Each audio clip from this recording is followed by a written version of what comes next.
السلام علیکم پیارے دوستوں اور بچوں، آج کی کہانی کا نام ہے بیمار کا حال۔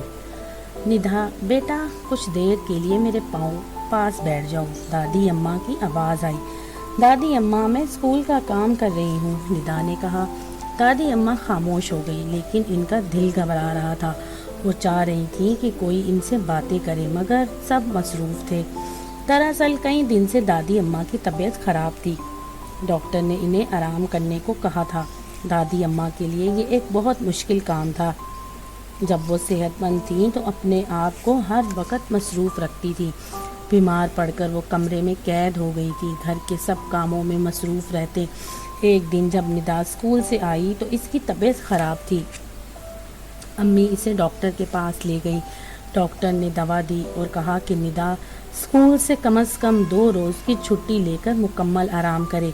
اگلے روز ندھا کا زیادہ تر وقت بستر پر گزرا۔ ندھا کا دل اکیلے کمرے میں بہت گھبرا رہا تھا۔ اس کا دل چاہ رہا تھا کہ کوئی اس سے باتیں کرے۔ دوپہر کو علی اور ہیرا اسکول سے واپس آئے۔ امی نے سب کو کھانا دیا، ندھا کو دوا پلائی اور لیٹنے کو کہا۔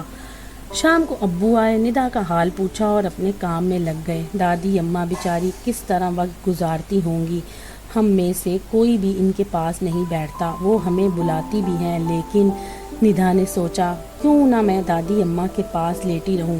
ندھا سے اب بالکل لیٹا نہیں جا رہا تھا، وہ بہت بے چین تھی۔ اسی بے چینی میں اسے دادی اماں کا خیال آیا۔